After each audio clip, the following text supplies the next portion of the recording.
Como espíritu, somos cada uno de nosotros una parte de Dios, o sea del espíritu o fuerza infinita del bien. Y como partes de ese todo, poseemos un poder que ha de ir creciendo siempre, que no puede disminuir jamás. En el pasado, este poder ha crecido constantemente y ha ido formando nuestra inteligencia, nuestro presente estado mental. El poder de nuestra mente ha ido creciendo, hasta llegar a las actuales cualidades de luz y de claridad, a medida que ha pasado a través de gran número de existencias muy distintas de la que goza hoy nuestro yo, y en cada una de esas pasadas existencias hemos ido aumentando inconscientemente este poder. Toda lucha o combate mental, ya se trate de la lucha contra el dolor, o contra ambiciones insanas, o para lograr mayor habilidad y destreza en la ejecución de alguna cosa, o para obtener siempre mayores progresos en alguna ciencia o arte, o contra nuestro desfallecimiento o nuestros defectos, constituye siempre un nuevo impulso del espíritu hacia la adquisición de mayor poder y hacia una más grande, aunque siempre relativa, perfección de nosotros mismos, perfección que nos da la felicidad, porque la felicidad está en el deseo de perfeccionarnos. Cada día aumenta en nosotros lo que nos es propio, aquellas cualidades que son nuestras propias cualidades, y la insatisfacción y el descontento que sentimos por nuestras caídas y nuestros desfallecimientos son una prueba de esto que decimos. Si nuestra mentalidad no fuese iluminándose y aclarándose, no veríamos las propias faltas como hoy las vemos. Puede que estuviésemos mucho más contentos de nosotros mismos antes que ahora, cuando nuestro espíritu nos lleva por caminos de mayor rectitud en todos los conceptos. Y es que ahora, al contemplarnos a nosotros mismos, nos vemos con frecuencia oscilar hacia más bajas direcciones. Y hasta, a causa de que nuestros ojos han sido más o menos súbitamente abiertos a la luz, podemos inclinarnos a creer que nuestros defectos han aumentado, y no es en verdad así. La parte de Dios que vive en nosotros, el aumento constante de nuestro propio poder, ha hecho que viésemos alguna o algunas de las imperfecciones de nuestro carácter, con lo cual puede afirmarse que esas imperfecciones nunca estuvieron tan cerca de su corrección como ahora. La más grande prueba de esto reside en que podemos ver de esa manera en nosotros mismos el defecto que antes nunca habíamos visto ni sentido. Puede suceder, y sucede con frecuencia, que debajo de la casa en que vivimos exista un subterráneo o cueva llenos de podredumbre y de aire viciado. Es mucho más peligroso para nosotros ignorar la existencia de tan infecto lugar, pues puede perjudicarnos la salud, que el hecho de descubrir su existencia, pues una vez descubierto puede ser destruido. En nuestra arquitectura mental pueden también existir ciertas cavidades llenas de elementos perniciosos, y no hay por qué descorazonarse de que Dios, que está en nosotros, nos las descubra y nos las muestre. Como tampoco hay ninguna necesidad de decir, soy una criatura tan miserable, que estoy seguro de que nunca podré corregir todos mis defectos, porque todos nos podemos corregir, y aún he de afirmar que todos nos estamos constantemente corrigiendo. Toda protesta de nuestra mentalidad contra una cualquiera de nuestras fallas, por pequeña que sea, constituye un verdadero impulso que da el espíritu hacia nuestro adelantamiento, pero guardémonos mucho de querer corregir todas nuestras faltas y nuestros defectos en una hora sola, en un día, en una semana, en un año. No está marcado en nuestra existencia el tiempo en que haya de realizarse cada uno de nuestros progresos. Pero en cuanto descubrimos la posibilidad de hacer un positivo adelanto, vemos enseguida el defecto que ha de ser corregido. O en otras palabras, está constantemente viniendo hacia nosotros una más grande perfección, una forma cada vez más y más elevada de nuestro carácter, un más complicado empleo de la fuerza dejando ya de inquietarnos. Cuando vemos esto, la idea de que somos una muy imperfecta criatura, pues hemos hallado al compás de nuestro deseo que somos en realidad uno de los templos de Dios, cuyo esplendor nosotros mismos iremos aumentando de continuo. Ninguno de nuestros talentos nunca deja de aumentar continuamente, como no deja de crecer el árbol al llegar el invierno. Si estamos aprendiendo a pintar, a representar, a hablar en público, o a hacer cualquier otra cosa, y abandonamos enteramente su práctica durante un mes o un año o más, y luego la reanudamos, observaremos, después de un pequeño espacio de tiempo, que un gran progreso y adelanto se ha operado en esa especialidad de nuestro talento, a pesar de haberlo tenido inactivo. Que se nos ocurren ideas nuevas con respecto a él y que hasta poseemos nuevos poderes para su ejecución. Todos preguntan, ¿cuál es el objeto de la vida? Y en cierto sentido, nadie puede saber el objeto o finalidad de su propia vida. Existe un destino que le da a su finalidad determinada, una ley que la gobierna y la dirige hacia esa finalidad. ¿Cuál? aumentar en nosotros, de manera que llegue a no tener límites, la capacidad para la dicha, la cual crecerá a medida que aumenten nuestros poderes para gozarla. No podemos dejar de crecer siempre en este sentido, a pesar de todas las apariencias en contrario. El dolor que una vez hemos sufrido, en virtud de ese mismo sufrimiento del espíritu, nos hará cada vez más fuertes contra lo que ha sido causa de nuestra desolación, hasta que por último tomaremos este mismo dolor como una prueba de que nos hallamos en un mal paso del cual conviene salir tan pronto como sea posible, y cuando lloramos anhelosos de descubrir el camino recto, no hay duda que algo vendrá siempre a señalarnos la buena senda, porque es una ley de la naturaleza que toda pregunta hecha con verdadera ansiedad trae su respuesta, como trae el cumplimiento de toda necesidad la petición sincera de aquello que nos falta. ¿Cuál es el objeto de la vida? Conquistarnos la mayor suma de felicidad que es posible en ella. Aprender a vivir de manera que podamos mirar el advenimiento de cada día con la seguridad de que ha de traernos mayor felicidad y más completa alegría de las que gozamos el día en que estamos viviendo. Desterrar de nuestra mente todo recuerdo que pueda entorpecer nuestro camino. Hacernos superiores y siempre más fuertes al dolor y la enfermedad. Ordenar al cuerpo por medio del poder del espíritu, que no sienta dolor de ninguna clase. Dominar a la mente y ordenarle que crezca sin cesar su poder de acción, separadamente, aparte y fuera del cuerpo, y pueda proporcionarnos todo aquello de que tenemos necesidad, sin hacer el menor daño a nadie y sin cometer la más pequeña injusticia. Ganar siempre mayor poder a fin de que el espíritu pueda recobrar y vigorizar las fuerzas gastadas por el cuerpo y mantenerlo joven y fuerte tanto tiempo como deseemos usar de él, sin que ninguna de sus partes u órganos se debilite o decaiga. Aprender a descubrir y aprovechar siempre mejor nuevas fuentes de diversión y de dicha para nosotros y para los demás. Hacernos a nosotros mismos tan llenos de felicidad por nosotros y por los otros que nuestra presencia haya de ser siempre y en todas partes recibida con alegría. No tener jamás ningún enemigo y hacer de modo que todos sean amigos nuestros. Tal es el destino o el objeto de la vida en este plano de la existencia, donde personas tan reales como somos nosotros han aprendido o están aprendiendo el modo de adquirir la mayor suma de divinidad que es posible en esta vida. Tal es el destino inevitable de todo espíritu verdadero. Nadie podrá escapar a esa última y permanente felicidad, hacia la cual nos acercamos a medida que vamos acreciendo y aumentando nuestro poder en esta y en posteriores existencias, y donde los dolores que sufrimos o que hemos sufrido son como los aguijones que nos mantienen apartados de los pasos peligrosos, obligándonos a seguir la ley.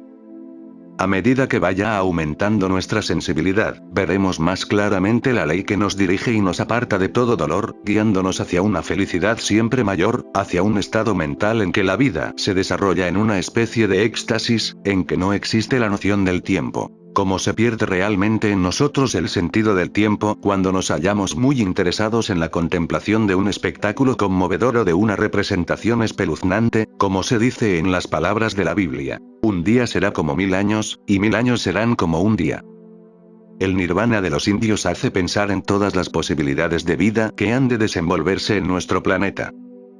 Nirvana quiere decir o significa la calma, la serenidad y la confianza en la mente que proceden de la absoluta certidumbre de que todo lo que hagamos, todos los negocios que emprendamos, han de tener forzosamente el más feliz éxito, y que la felicidad que hemos logrado hoy no es otra cosa que un peldaño de la escala que nos ha de llevar mañana a superiores felicidades.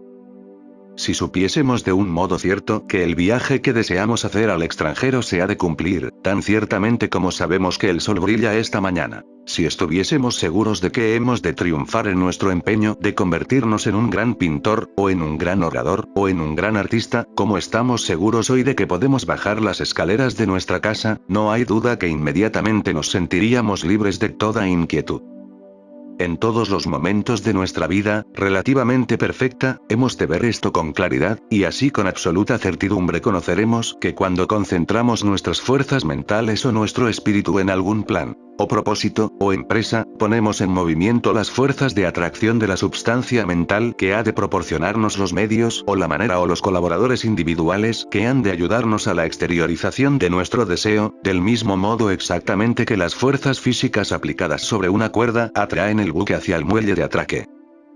En verdad que nos preocupa y nos inquieta muy poco actualmente el medio por el cual llega un telegrama a su destino, pues, aunque casi nada sabemos acerca de la verdadera naturaleza de la electricidad, sabemos, sin embargo, que cuando está aplicada en una determinada forma ha de transmitir exacta y puntualmente nuestro mensaje. De igual modo el hombre que haya alcanzado el estado mental de que hablo, regulada la dirección de su espíritu por adecuados métodos, tendrá también absoluta confianza de que ha de cumplirse todo aquello que desee. Antes que los hombres conociesen el modo de hacer uso de la electricidad existía lo mismo que hoy y con los mismos poderes que hoy. Pero en lo referente a servirse de ella nada o muy poco sabían y no podían, por consiguiente, convertirla en portadora de mensajes, pues ignoraban el modo de dirigirla. El extraordinario poder del pensamiento humano se halla actualmente en nosotros en condiciones similares. Hoy este poder es miserablemente desperdiciado, pues no conoce el hombre la manera de concentrarlo y dirigirlo.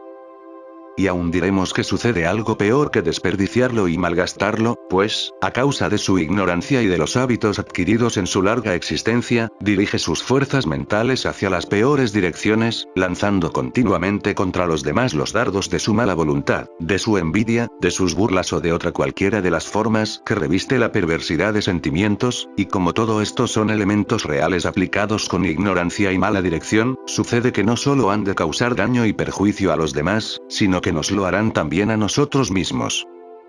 Ahí está la piedra angular para el buen éxito de todo esfuerzo, en la presente existencia o en las existencias futuras. En el reino del espíritu no hemos de tener nada por imposible.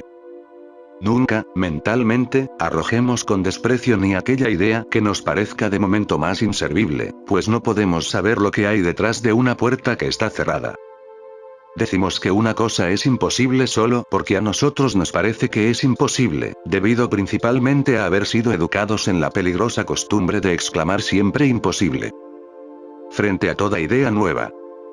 Nuestra mente es como una cárcel llena de puertas, cerradas todas por fuera, y cuyo único prisionero somos nosotros mismos. Para Dios, todas las cosas son simples. Dios obra en nosotros y por nosotros. Decir imposible cuando se trata de hacer algo o de hacernos a nosotros mismos algo, es un gran pecado. Es negar el poder de Dios para obrar por nosotros. Es negar el poder del infinito espíritu para hacer por nosotros mucho más de lo que nosotros somos capaces de comprender en la actualidad. Decir imposible es lo mismo que poner nuestra relativamente débil y muy limitada comprensión como ley sempiterna del universo. Es una audacia solo comparable a la de querer medir el espacio infinito con una de nuestras medidas terrenales. Cuando decimos imposible, o bien no puedo, nos ponemos a nosotros mismos en condiciones de imposibilidad, en situación de no poder realmente. Ese pensamiento será el más grande obstáculo de toda posibilidad, aunque nunca logre destruirla totalmente, pues siempre seguiremos impulsados hacia arriba, porque en realidad nada puede detener y paralizar el eterno y constante mejoramiento de todas las cosas, incluso de nosotros mismos. Cuando decimos es posible que yo sea también uno de esos grandes artistas a quienes tanto admiro, abrimos la puerta del templo del arte que hay en nosotros. Y cuando decimos, es imposible, mantenemos cerrada esa misma puerta. Nuestro no puedo es el pestillo que nos la cierra otra vez. Nuestro yo puedo es el poder que lo levanta y nos abre la puerta nuevamente. El espíritu o la mente de Cristo tuvo fuerza para mandar sobre los elementos de la naturaleza y para calmar la tempestad. Nuestro espíritu como una parte que es de la infinita unidad, tiene en germen, y en espera de gozar de él, el mismo poder. Cristo, con su gran poder de concentrar los elementos invisibles de su superior mentalidad, volvía estos elementos invisibles en visibles, y los materializó en substancias alimenticias, los panes y los peces. Este es un poder inherente en todo espíritu, y todo espíritu va aumentando continuamente su poder. Vemos, por ejemplo, a un niño sano y fuerte. Hoy puede levantar tan solo 1 libra de peso, pero reconocemos que en esa débil criatura se encierra el poder, la posibilidad de que, transcurridos 20 años, sea capaz de levantar con igual facilidad un peso de 200 libras. Del mismo modo podemos predecir que el poder del espíritu, que se halla ahora, como quien dice, en su infancia, será en lo futuro el más grande de los poderes. La razón de estar sufriendo ahora una existencia tan infeliz, la razón verdadera de que seamos tan infelices en este plano de la vida, no es otra sino que desconocemos enteramente la ley, y así obramos casi siempre en contra de ella, y ella a su vez nos proporciona, por este único motivo, tan solo dolores y tristezas, en vez de los triunfos y alegrías que debería darnos. Esta ley no puede ser enteramente comprendida por nosotros, sino por medio de los pasados recuerdos o de las pasadas experiencias de algún otro, no importa el grado de poder que ese otro haya podido alcanzar. Estos recuerdos o existencias ya vividas pueden sernos muy útiles como elementos de sugestión. Pero, así como hay principios generales susceptibles de ser aplicados a todos, hay también leyes individuales que pueden aplicarse tan solo a cada una de las personas individualmente y por separado. Nadie puede seguir exacta y rigurosamente el mismo camino que otro ha seguido para mejorarse y aumentar su dicha, porque cada cual está hecho de una distinta combinación de elementos, como son también distintos los elementos que han integrado y formado nuestro espíritu, nuestro verdadero yo, a través del crecimiento y evolución de las edades. Cada cual tiene la obligación de estudiar y de hallar por sí mismo lo que más ha de convenir a su propia naturaleza para crearse la verdadera y permanente felicidad. Cada uno de nosotros es, para sí mismo, un verdadero libro, y cada uno de nosotros está en la obligación de abrir este libro página tras página, capítulo tras capítulo, a medida que se nos van ofreciendo con la experiencia de cada día, de cada semana, de cada año, leyéndolo y estudiándolo con profunda atención. Nadie puede leer nuestro propio libro por nosotros tan bien y con tanto provecho como nosotros mismos. Nadie puede pensar exactamente como nosotros pensamos, ni sentir exactamente como sentimos, ni ser afectados de igual modo que nosotros lo somos por las fuerzas o las personas que se mueven en torno. Por esta razón, ninguna otra persona puede juzgar tan bien como nosotros mismos lo que realmente necesitemos para hacer nuestra vida más completa, más perfecta, más feliz. Cada cual ha de hallar por sí mismo las compañías que más le convengan, los alimentos adecuados y el método que en los negocios, las artes o en una profesión cualquiera le haya de dar los mejores frutos. Mucho podemos ayudarnos para ello hablando con frecuencia con quienes sean muy semejantes a nosotros o tengan análogos intereses, o bien tengan un mayor conocimiento que nosotros de las leyes generales. También puede ayudarnos grandemente a adquirir fuerza, o valor, o ideas nuevas que nos sirvan para la exteriorización de nuestros propósitos, el juntarnos, a intervalos regulares, con personas sinceras, honradas e inteligentes. Ellas aprenderán con nuestro trato y nosotros aprenderemos con el suyo. Pero si aceptamos a algún hombre o mujer como autoridad o guía infalible y hacemos exactamente lo que ella nos dicta, entonces nos apartamos de nuestro verdadero camino, siguiendo la experiencia de esa otra persona, formada por una distinta combinación de elementos, y adoptando los resultados de esa experiencia como regla o norma para nuestra combinación de elementos productora de nuestra propia personalidad, personalidad que puede ser muy distinta a aquella y sobre la cual obrarán también muy distintamente los elementos exteriores.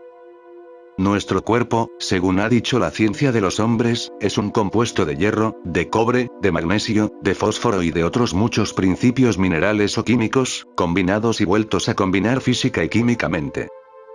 Pues bien, en nuestro espíritu, en nuestra mentalidad, tenemos los elementos invisibles correspondientes a todos esos minerales, pero en estado de mayor finura, de mayor sutilidad, y esos principios se hallan distintamente combinados y en muy diversas proporciones en cada uno de los cuerpos espirituales, del mismo modo que en su orden sucede con los cuerpos físicos. ¿Cómo ha de ser posible, pues, que pueda nadie hallar la acción apropiada a su individual combinación o personalidad, si no es dentro de sí mismo? Existen ciertas leyes generales, pero cada individualidad ha de hacer de ellas una aplicación particular. Es una ley general que el viento impulse la marcha de los buques, de vela. Pero no todos los buques hacen uso de él exactamente en la misma forma. Es una ley general que la mente humana sea una fuerza y que esta fuerza, constantemente en acción, obtenga determinados resultados fuera de nuestro cuerpo. Pero las cualidades de nuestra mente y la intensidad de su poder para la obtención de dichos resultados dependen en gran parte de la calidad y naturaleza de aquellos con quienes nos asociemos. Por esa razón, aun viendo que otro obtiene buenos éxitos siguiendo tal o cual método o camino, no por eso hemos de elegir nosotros sus mismas asociaciones o amistades ni su manera especial de vivir. Todo lo más podemos ensayar su método a título de experimento, pero sin olvidar jamás que se trata sencillamente de un ensayo.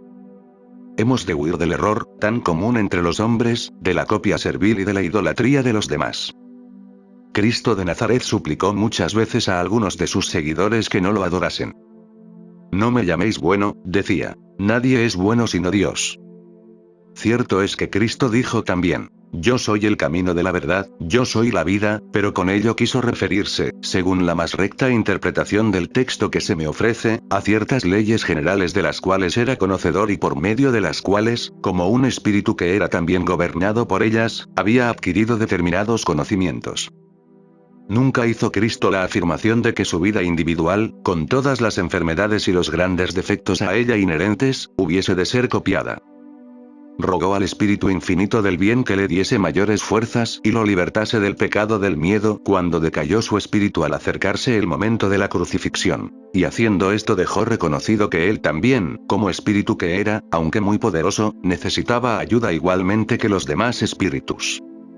Y sabiendo esto y conociéndose a sí mismo, Cristo se niega a que sus seguidores lo tengan por Dios o por el Espíritu Infinito. Y no tan solo esto, sino que les dice también que cuando deseen humillarse delante de ese omnipotente y nunca comprendido poder, al cual ha de rogar y pedir la mente humana para la obtención de todo bien, adoren a Dios solamente, al eterno e infinito poder de acción que llena el inconmensurable universo, al poder que ningún hombre ha visto y que ningún hombre verá, pues no es posible verlo más que en sus variadísimas expresiones, o sea en el sol, en los astros, en las nubes, en el viento, en las plantas, en las flores, en los animales, en el hombre o en alguna de las futuras formas humanas, siguiendo la ascensión hacia grados de la mente siempre más elevados y más llenos de poder, pero sin llegar jamás a la fuente de donde viene este poder y sin que nos sea posible nunca sino ver formas o expresiones de él, pues de lo contrario llegaría a ser la criatura más grande que el Creador.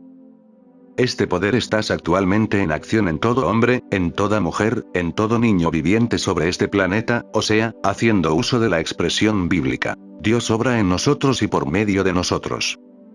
Todos nosotros formamos parte del infinito poder, un poder que constantemente nos atrae y nos guía hacia más elevados, más sutiles y más felices grados de existencia. Todo hombre y toda mujer, no importa cuál sea su manera de ser o su grado de inteligencia, son hoy una mujer o un hombre más fuertes y mejores de lo que fueron antes, a despecho de toda aparente contradicción.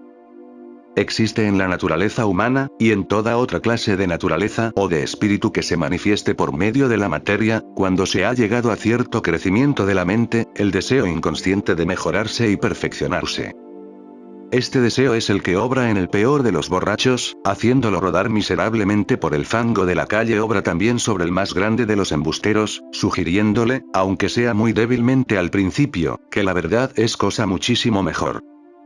Y así va obrando el deseo sobre innumerables personas a quienes calificamos de indignas o ruines. Cuando Cristo fue preguntado acerca de cuántas veces podría un hombre perdonar una ofensa, contestó en forma en que quiso dar a entender que no tiene límites el perdón que el hombre ha de conceder a los defectos y situaciones espiritualmente atrasadas de los demás. No hemos de poner límite alguno a los pensamientos de benevolencia y de amor que dirijamos hacia las personas que caen o yerran muchas veces, las cuales sin duda, están luchando con uno o con muchos apetitos innaturales. Es un gran mal, que hacemos muchas veces sin conciencia, decir o pensar de algún hombre intemperante o de malas costumbres. O, está echado a los perros. No quiero hacer ninguna otra cosa por su bien. Pues al hablar o pensar así arrojamos al espacio elementos de desesperanza y de desaliento, los cuales son absorbidos por la persona contra la cual van dirigidos. Esta persona sentirá indefectiblemente sus efectos, que retardarán su progreso y le impedirán salir del lodazal en que se revuelca, del mismo modo que los pensamientos análogos de otra persona han retardado nuestro propio esfuerzo para salir de algún abismo al que alguna vez nos hayamos caído o en el que nos hallemos actualmente, abismo de envidia, abismo de odiosos pensamientos. Sin embargo, el espíritu del hombre va haciéndose cada vez más fuerte por medio de la lucha contra toda perversidad.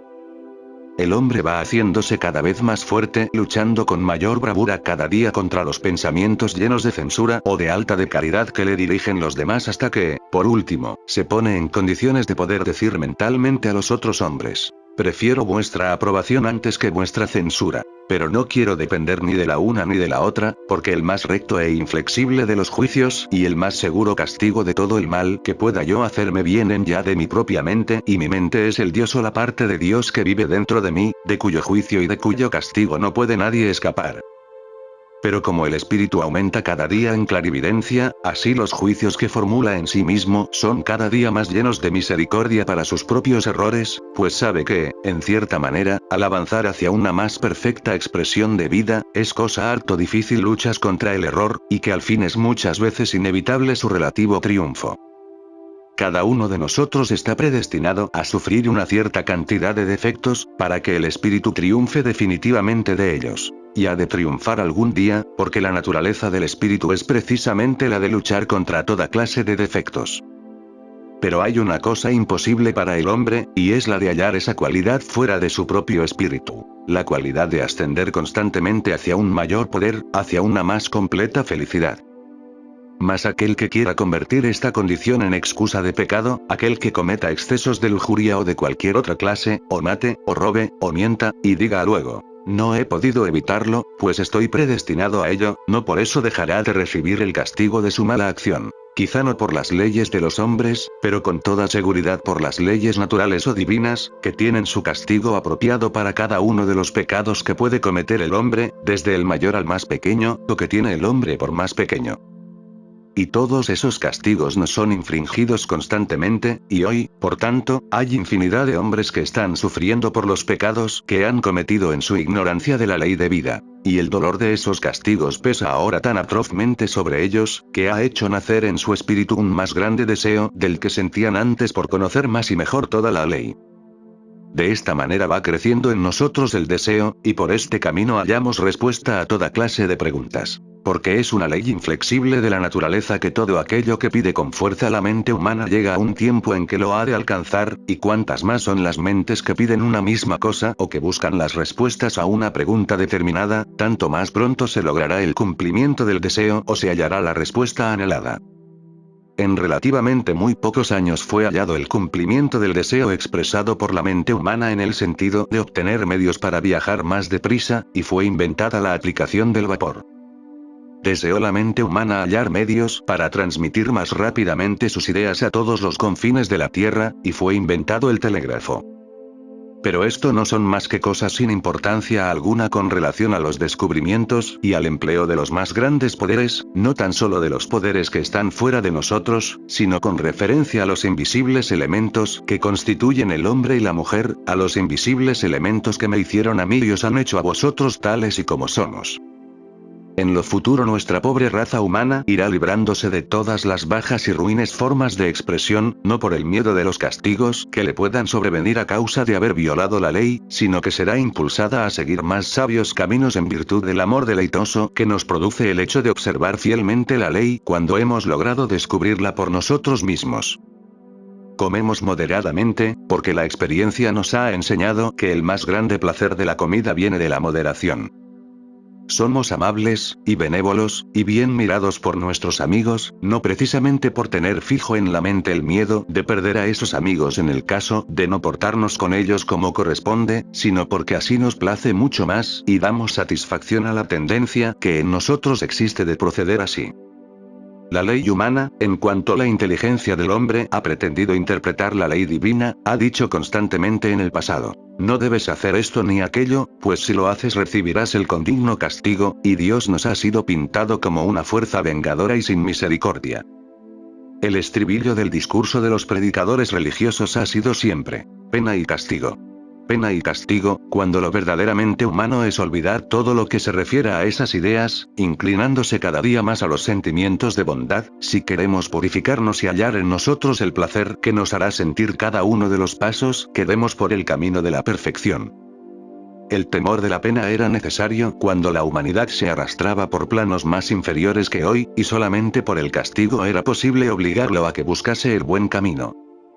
La humanidad estaba ciega y era una necesidad de sus condiciones naturales que hubiese de ser mantenida en la senda de la rectitud por medio de una sucesión de dolores y de miserias más o menos grandes, pero cuando empezamos a ver más claro, cuando empieza a iluminarse nuestro entendimiento, como empieza a estarlo el de la humanidad presente, ya no hay ninguna necesidad del castigo, como no hay necesidad de que nos venga detrás un hombre con un garrote para obligarnos a ir a una agradable fiesta.